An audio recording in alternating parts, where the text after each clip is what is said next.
Good afternoon, Ghana. It's 12 o'clock. Time to reach for mobile water. Mobile water, unique in every way.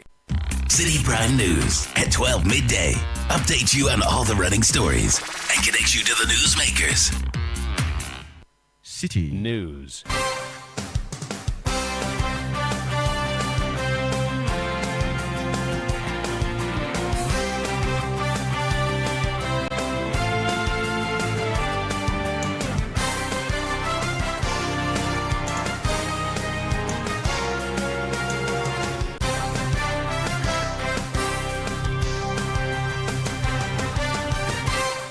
It's midday. A very good afternoon to you and welcome to the Citi Prime News on 97.3 Citi FM. We are live from our studios at number 11 Dr. Martin Loop in Adabraka, Accra. The news is also live on all affiliates across the 16 regions of the country. Western region, we are live on Premier FM 100.5, Sky Power FM 93.5 and Beach FM 105.5, all in Takoradi. Bono region, we are live on J Life FM 95.5 in Sunyani. Ashanti region, Orange FM 107.9 in Kumasi. Volta region, we are live on Akpini Radio 96.7 in Pando and Heritage FM 107.3 in Hohoi.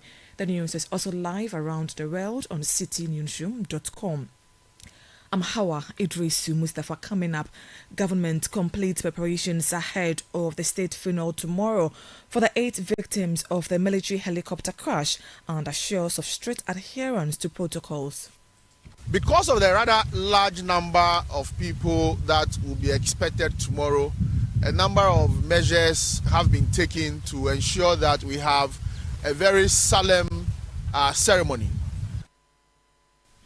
Also coming up, calm returns to Bonteso in the Amansi South District of the Ashanti region following a clash between community youth and police anti-Galamsey task force that left some people injured.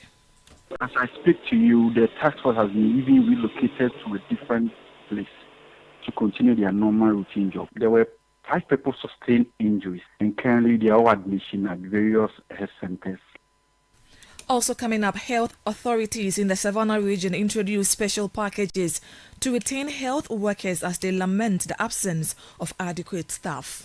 We are exploring many incentive packages. One of the incentive package for nurses is the renewal of their PINs. It is one of the prerequisites, and we want to make sure we make it as efficient as much as possible so that we will have qualified health workers providing quality health care for our clientele. And later, labor unions call on government to expedite review of the Labour Act to help address ongoing disparities in the mining sector. And therefore, all of the presidents and the minister in charge of labour and environment to facilitate and ensure that the review of the Labour Act is brought to the Commission. All that and more on Citi Prime News, which is also live in the northern region on Dasuma FM 99.1 in Yendi, Upper East Word FM 88.3 in Zuarungu, Upper West. We are live on West Link 88.1 in Laura and Northeast region. We are live on Eagle FM 94.1 in Wali Wali. Citi Prime News at 12 midday. Update you on all the running stories and connects you to the newsmakers. Grateful for choosing us. Now, government says preparations are complete for a solemn state burial tomorrow for the 8 victims of last week Wednesday's helicopter crash. Deputy Chief of Staff in charge of operations, Stan Dogbe, told the press the military-led ceremony will be conducted in full dignity and adherence to protocols given the expected large crowd. He also assured of a heavy security presence to maintain law and order. All institutional tributes from the various institutions that our departed comrades work with or associated with will be read during the pre-burial period before 9 o'clock. After the service, the bodies of the 6 that are yet to be buried would be conveyed to the military cemetery at Chado for burial. And there as well, the Ghana Armed Forces, together with the churches of the 6 departed comrades, would take charge of the burial ceremony at the military cemetery.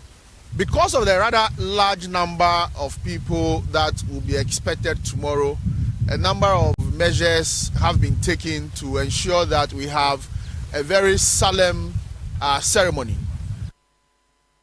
He added that all donations from institutions to the government in support of the funeral service would be shared equally among the families of the 8 deceased persons. A number of companies and individuals have made some donations of items, water, drinks, floral tissue, and other things to the government for this funeral.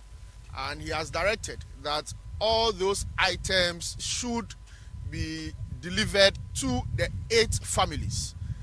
So right from this morning, we're beginning the distribution of the items that we've received from a number of companies: Guinness Ghana Limited, Ghana Water Company Limited, Vena, Casapreco Ghana Limited, Twellings Ghana Limited, Floral Tissue, and others. We'll be handing them over equally to the 8 families that lost their loved ones in the Wednesday, August 6th disaster. Thank you very much, and we'll see you tomorrow. Stan Dogwe is Deputy Chief of Staff in charge of operations. Now, on traffic control, Director of Research, Education and Training at the Police MTTD, Chief Superintendent Alexander Kweku Obin, said key access route to the Independence Square would be managed to prevent congestion. The aim is to ensure that there is free flow of traffic in terms of mourners, family members, and all that have everything to do with this occasion. In light of this, there are certain roles that are going to be managed. So from tomorrow morning at about 5 a.m., traffic police officers will be deployed to manage traffic that are coming from Laboni and Osu through the Independence Square to the Central Business District. What is this is that we will ensure that there is no congestion. Director of Research, Education and Training at the Police MTTD, Chief Superintendent Alexander Kweku Obin. A member of the NDC communications team, Wanda Madilo, has called for military aircraft in Ghana to be insured, arguing that such coverage would supplement government support for families affected by aviation disasters. His comment followed President Mohammed's pledge to establish a fund for the families of those who perished in the August 6 military helicopter crash, which claimed 8 lives. Speaking on Channel 1 TV's Breakfast Daily, Wanda Madilo stressed the need for proactive disaster planning. There is no insurance for these aircrafts. It leaves a gaping hole for the families. Of course, government will want to do something, but what about the others that have crashed in the past? You know, should that be if the government decides to do tomorrow and say, okay, I'm not going to do anything, then what happens to the family? So we need to be conscious in planning for disasters. And it doesn't matter whose us is God. At the end of the day, a human life is lost. A family, you know, a breadwinner, a father, you know, a brother, whatever is lost. And we need to be conscious of some of these things. And I want the National Insurance Commission should speak to some of these issues. Have we insured this aircraft? Have they been insured before? Has that become the norm that aircraft within the ambit of the Ghana Armed Forces are not insured? What about our naval boats and all that are on the high seas? The military does have a lot of equipment. And what is happening to some of these things? And how do we go forward from here? Because if this was insured, it won't be the burden of government at this point, solely. A member of the NDC's communications team, Wanda Madilo, meanwhile editor of the News Center newspaper, Elvis Darkon, has urged the Ghana Armed Forces not to justify the use of sacks to transport the remains of victims from the August 6 helicopter crash. His comments follow a Ghana Armed Forces explanation that body bags were available at the crash site but could not be used due to the condition of the bodies and circumstances at the time. Speaking on Channel 1 TV's Breakfast Daily, Elvis Darkon said the military would be better off admitting that the tragic incident caught them unprepared rather than offering explanations the public finds difficult to accept. Just admit that the pressure at the moment, you're not prepared for it. Just admit that probably some of your standard operating procedures were not followed strictly. And that is why and that is why that what has happened. Because there's so much public pressure. And by the time you get to the scene, there is so much pressure that obviously even the president would have been calling the CDS. Are you at the scene? What is the situation? Big people everybody will be calling to know. So possibly the pressure that was on them, they wanted to do something and they did it. But see, that is why institutions like armed forces have what they call standard operating procedure. No matter the pressure, stick to the procedure. If somebody asks you why did you do this, we followed standard operating procedure. You are not under any obligation to quickly move the body out of that place. If you are able to cordon off the place and protect the scene, it doesn't matter how long it takes before you took the body out of there. If that is what an SOP would require for you to protect the crime scene and make sure that you do things the right way. Elvis Darkon is editor of the News Center newspaper. Now, calm has returned to Bonteso in the Amansi South district of the Ashanti region after a clash between community youth and an anti-Galamsey task force left several people injured. The task force said residents were involved in illegal mining, but local authorities say they were engaged in sand winning. The district chief executive for Amansi South, Prince Menu Morris, says 5 injured residents are receiving treatment and 4, including the assembly member, remain in police custody. I think what actually happened was that, you see, the task force went to do their normal routine job. And when they went there, they met excavator and a tipper truck. Actually, they were taking sand. So I refer to as sand winning. So they perceived that they were doing mining because of the excavator. So that was why the town people was like, no, we're not mining, but we're rather taking sand. That brought the whole agitation. So it wasn't mining itself, but they were taking wind. But the place was a mining site. So they perceived that they were mining. That brought the whole agitation that, oh, we are not mining, we are only taking sand. I think 3 people were arrested, including the assembly member. So they are still in the police custody, helping investigations. As I speak to you, the task force has been even relocated to a different place to continue their normal routine job.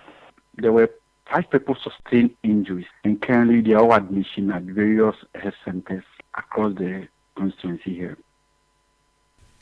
Prince Menu Morris is DC for Amansi South District of the Ashanti region. Meanwhile, a leader of the IGP's anti-Galamsey task force has vowed to ensure the arrest of illegal miners. The blockade was made to seize all the exit points for us not to be able to exit the area, which we unblock all those blockades, and we are here.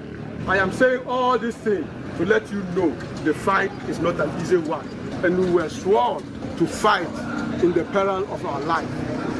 And today was a manifestation of that swear, that vow that we took to protect Ghana, our motherland. And we are not backing down until we achieve the success needed, for which His Excellency the President has given us the mandate to go all out there and make sure that we bring this illegal mining activity to a halt. So, gentlemen, I want to commend you highly for your braveness and steadfastness that you showed this morning. When the going became so tough, you did not retreat. You stood on your ground. And we finally neutralized the situation, and here we are. Leader of the IGP's Anti-Galamsey Task Force. This is still the City Prime News on 97.3 City FM. My name is Hawa Idrisu Mustafa. Still to come, labor unions call on government to expedite review of the Labour Act to help address the ongoing disparities in the mining sector. We have details of that plus other stories coming up shortly. Please don't go away. City Prime News at 12 midday. Update you on all the running stories and connects you to the newsmakers. Looking for a one-stop shopping destination for all things made in Ghana? Eager to experience a remarkable fair that showcases the richness, creativity, and innovation behind Ghanaian products and services? Then get ready for the This is Ghana Exhibition 2025, a celebration of excellence in locally made goods and services. This year's exhibition brings together the very best that Ghana has to offer, from timeless traditional crafts to cutting-edge innovations. The This is Ghana Exhibition highlights the brilliance of Ghanaian entrepreneurs, artisans, and businesses who continue to shape the narrative of homegrown excellence. Brought to you by Channel 1 TV and 97.3 Citi FM, this is Ghana's biggest trade fair and exhibition, bringing together SMEs, startups, research and manufacturing sectors, indigenous corporate bodies, and local creatives in one exciting space. Join us in championing Ghanaian talent, creativity, and authenticity. Come explore, engage, and be inspired by the businesses and brands that are redefining Made in Ghana across every sector. The dates: Saturday the 6th and Sunday the 7th of September 2025. Time is 10 a.m. through to 5 p.m. each day. The venue is the A4 Sutherland Children's Park. For inquiries or participation details, call us on 0205 973 973. The This is Ghana Exhibition 2025 is powered by Channel 1 TV and 97.3 Citi FM and is proudly sponsored by MTN, EcoBank, and Side Hassle from EK Brand Consult.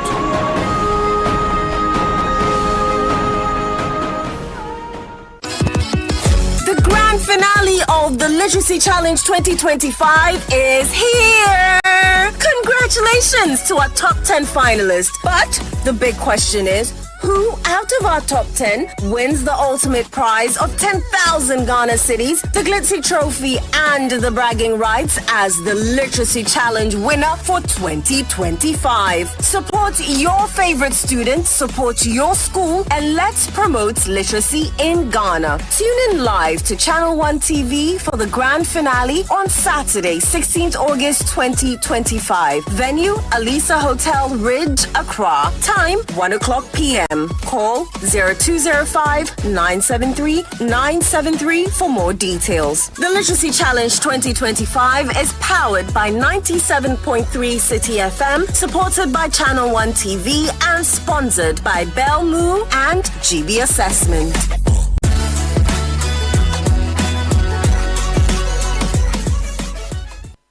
City Prime News at 12 midday.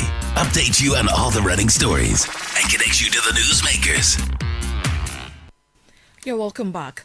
Now, the Minister of State for Public Sector Reforms, Lydia Akamvariba, says plans are advancing to implement a one-stop shop policy. The initiative aims to integrate services like national ID insurance, birth and death registration, and passport processing onto a unified platform to improve efficiency.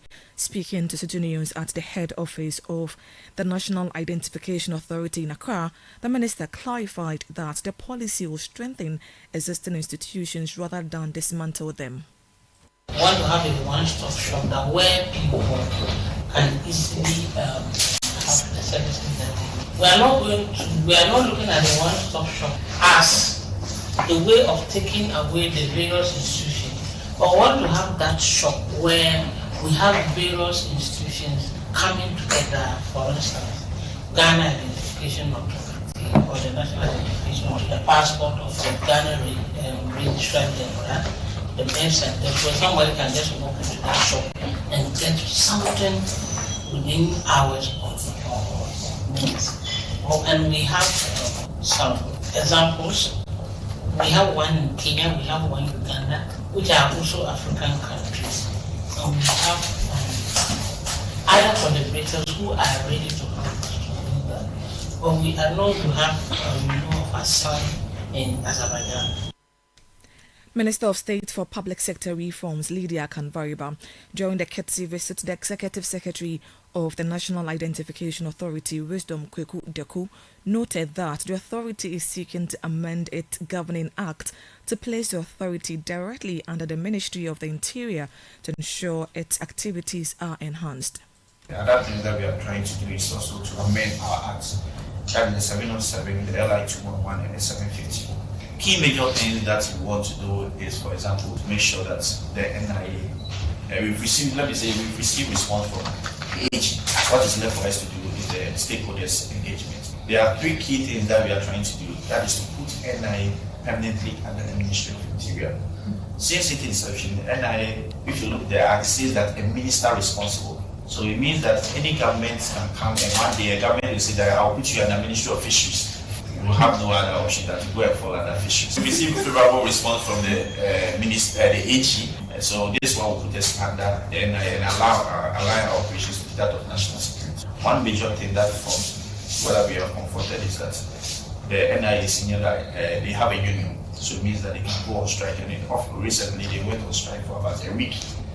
And you know that if NIA should go on strike, we provide essential service. So we can't go to the bank to transact any business without union account. Because once we come under interior, it means that we are seen as a kind of a national security area. Executive Secretary of the National Identification Authority, Wisdom Kweku Deku. The Ghana Mine Workers Union of the Trade Union Congress is calling on local mining companies to prioritize workers' welfare. The union says many domestic firms lag behind foreign companies in key areas like employee care, which affect Ghana's global mining reputation. Speaking at the union's National Executive Council meeting, Deputy General Secretary of the union, Jerry Andy, warned that without urgent reforms, the sector could face a crisis similar to the financial sector collapse. Whilst advocating for greater participation by local entities operating in the mining space, it must be understood that most local entities, particularly in the industry, are not attentive to corporate governance, CSR, and the well-being of workers as compared to their foreign counterparts. To be more attentive to workers' well-being and welfare, and also institute high standards of accountability, comply with corporate governance rules and regulations, and respect international standards and best practices. In order to avert the unfortunate but avoidable situation we witnessed in the financial sector, where some shareholders meddled in and circumvented corporate governance rules that led to the collapse of a number of institutions, denying innocent depositors of their investments. That was the Deputy General Secretary of the Ghana Mine Workers Union of TUC, Jerry Andy. Meanwhile, Secretary General of the Trade Union Congress, Joshua Ansah, has thrown his support behind the union's call. He's urging government to expedite the review of the Labour Act to help address the ongoing disparities in the sector. The TUC Ghana is committed to supporting the Ghana Mine Workers Union in its effort to improve working conditions, promote occupational health and safety, and advocate for the rights of miners. As a workers are urged to remain vigilant and proactive in addressing the challenges facing the mining sector. Let us work together and build a stronger, more resilient union that represents the interests of the workers and promote their welfare. And therefore, all of the presidents and the administrator in charge of labor and environment to facilitate and ensure that the review of the labor act is brought to the Commission to give remedy to labor relations matters. This is happening. Secretary General of TUC, Joshua Ansah. Savannah Regional Health Director Dr. John Eko Otu has raised concerns over the persistent shortage of health professionals in the region. He notes that the few available staff often request repostings and transfers to other regions, increasing the burden on the directorate and deepening the human resource deficit. To address the challenge, Dr. Otu said the directorate has introduced incentive packages including covering the cost of renewing professional licenses and other measures aimed at retaining staff. He made these remarks at the mid-year performance review meeting held under the theme Management of Financial Resources for Building an Effective Healthcare System for Improved Patient Outcomes. Apart from community health nurses and general nurses, where we seem to have relatively good numbers, all other cadre of health workers, we have big deficits. Aside that, the few that we have, many have worked in the region for quite a long time, 5 to 10 years and even beyond 10 years, and many are requesting to be transferred or to be reposted to other regions. As a region, we are doing everything to ensure that we encourage the staff we have to stay with us and also encourage more health workers to come join us. We are exploring many incentive packages. One of the incentive package for nurses is the renewal of their PINs. And the information I have is that they have arrangement with their nurses group for the group to renew for them. But unfortunately, it's not happening as planned. We are looking at how we can do it. It is one of the prerequisites, and we want to make sure we make it as efficient as much as. Dr. John Eko Otu is Savannah Regional Health Director. Shop owners affected by a late night fire yesterday are attributing the blaze to intermittent power outages. The fire destroyed more than 5 businesses, including a popular pub, an eatery, and a printing press, causing losses worth several hundreds of cedis. Speaking to Citi News, one of the owners said they are now working to salvage items and clear the debris as they begin effort to recover from the incident. We'll get like then all of a sudden the light will go off. We'll get like then all of a sudden we'll lose. But thank God that I was there by myself. So I just moved out of the boutique. Then the next moment I came, then there was whole fire everywhere. As in smoke, drag, the room became dark.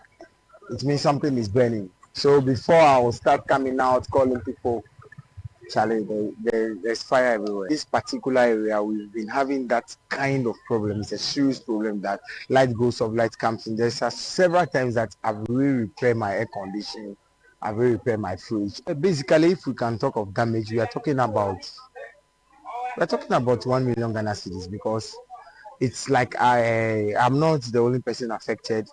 My neighbors are also affected, so I can't talk for them. But it's if myself and adding them assumption, we are talking about 1 million Ghana cedis plus. That was a shop owner who was affected by a fire outbreak in Ho last night.